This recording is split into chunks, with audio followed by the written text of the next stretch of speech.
कमला जी बचत में बहुत ज्यादा विश्वास करती थी। घर में कितना घी तेल लगेगा, कितनी सब्जी लगेगी, कितने आटा दाल चावल लगेंगे और कितना साबुन सर्फ लगेगा, उन सबको जब वो करती थी तो बहुत ध्यान से करती थी। लेकिन उसमें कभी कभी कुछ कंजूसी कर दिया करती थी। अपने हाथ से हर डब्बे में भरना, अपने हाथ से एक एक चीज को चेक करना। इस चीज को रूबी लगातार देख रही थी। तो उसने एक दिन सोच लिया कि सुबह सुबह नाश्ते में खिचड़ी बना दी। सुबह सुबह नाश्ते में खिचड़ी, सब चौंक गए कि सुबह सुबह नाश्ते में खिचड़ी कौन खाता है, क्या हो गया।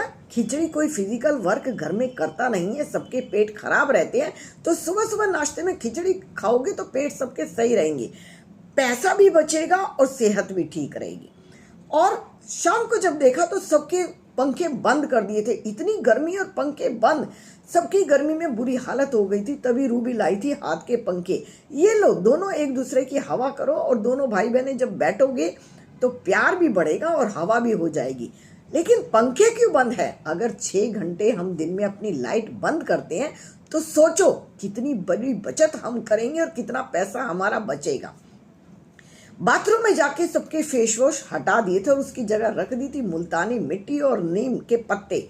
ये क्या है? हल्दी चंदन का ऊटन रख दिया था बाथरूम के अंदर। कमल ने कहा, तुमने ये क्या कर दिया भाभी? ऐसे कौन रखता है? इससे कौन नहाता है आजकल?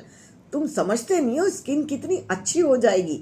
मुल्तानी मिट्टी तो सदियों से चली आ रही है और कितना अच्छा होता है, चेहरा भी चमक जाता है।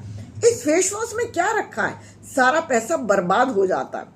अब रात के 9 बजे थे और लाइट चली गई थी।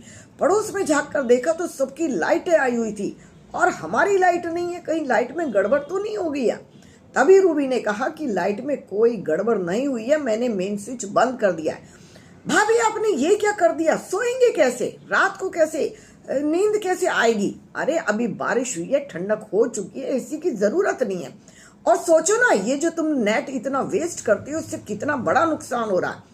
एक तो पूरी पूरी रात तुम लोग जागते हो, दूसरा तुम्हारे सर में दर्द हो जाता है, तीसरा तुम सुबह सुबह उठ नहीं पाते हो। और सोचो ना बिजली की कितनी बड़ी बचत हो जाएगी। अब कमला जी को समझ में आ चुका था कि रूबी उन्हें क्या समझाना चाहती है। बचत अपनी जगह और कंजूसी अपनी जगह। कमला जी समझ चुकी थी कि बचत में और कंजूसी में फर्क होता है। बचत करते करते कंजूसी जो की थी कमला जी ने, उससे पूरा परिवार परेशान हो चुका था। और रूबी ने ये समझा दिया था कि कंजूसी तो हम भी कर सकते हैं। और कंजूसी से सारा घर बिजली के बिना परेशान हो गया था, नेट के बिना वो एंजॉय नहीं कर पा रहा था। रूबी ने कमला जी को सिखा दिया था कि बचत में और कंजूसी में अंतर होता है।